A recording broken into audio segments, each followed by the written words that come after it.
আসসালামু আলাইকুম ওয়া বারাকাতুহু। প্রিয় বন্ধুরা, এটা একটি মসজিদের কবরস্থান। কবরস্থানের পাশে দাঁড়িয়ে আমি ভিডিওটি তৈরি করতেছি। আমরা কবরে সাধারণত মানুষরা বেশি ভয় পাই। অনেকেরই অনেক কুসংস্কার রয়েছে। কবরের মধ্যে জিন থাকে, ভূত থাকে, বিভিন্ন খারাপ কিছু থাকে। এই জন্য কবরে বেশি ভয় পাই। আসলে আমাদের উচিত ছিল নবী করিম সাল্লাল্লাহু আলাইহি সাল্লাম বেশি বেশি কবরকে স্মরণ করতেন এবং বেশি বেশি কবর জিয়ারত করতেন। আমাদেরকেও বেশি বেশি কবর জিয়ারত করার জন্য বলেছেন। কারণ আল্লাহ তাআলা কোরআনে বলেছেন, কুল্লু নাফসিন যায়িকাতুল মাউত, প্রতিটি প্রাণীকেই একদিন মৃত্যুর স্বাদ গ্রহণ করতে হবে, একদিন দুনিয়া ছেড়ে চলে যেতে হবে। এই ভোগ বিলাস, শান্তি, এই বিশাল বহুল গাড়ি বাড়ি, ধন সম্পদ ছেড়ে একদিন এই সারা তিন হাত কবরের মধ্যে চলে যেতে হবে।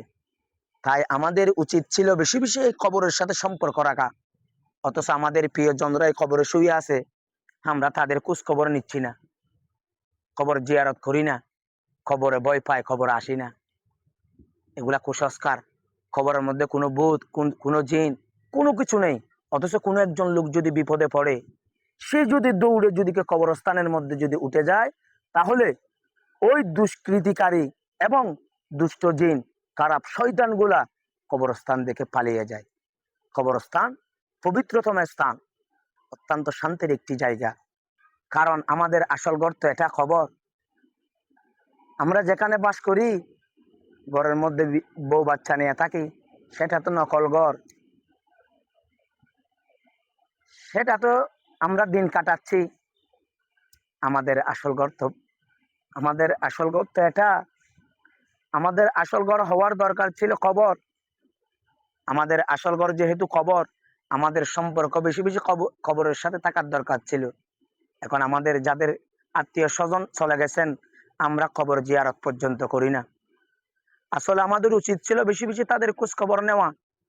অন্তত পক্ষে কবরের পাশ দিয়ে যখন আমরা হেঁটে যাব, নবীজি আমাদেরকে তো দোয়া শিক্ষা দিয়েছেন, কবরবাসীদের জন্য দোয়া পৌঁছানোর জন্য, তাদেরকে একটি সালাম দেওয়ার জন্য, আসসালামু আলাইকুম ইয়া আহলাল কুবুর, এই দোয়াটি আমাদেরকে শিক্ষা দিয়েছেন। এবং সূরা কেরাত যা পারে, যে যেভাবে পারে, একবার সূরাতুল ফাতিহা, 3 বার সূরাতুল ইখলাস পড়ে, 11 বার দরুদ শরীফ পড়ে, যেই পড়ুক না কেন, ওই সূরা এবং দোয়ার মাধ্যমে আল্লাহ তাআলা ওই ইস্তিগফারের মাধ্যমে আমাদের যে আত্মীয়রা কবরের মধ্যে শুয়ে আছেন, তাদের কবর আযাবকে মাফ করে দেয়। বন্ধুরা, আসুন আমরা কবরকে ভয় না পেয়ে কবরকে বেশি বেশি স্মরণ করি।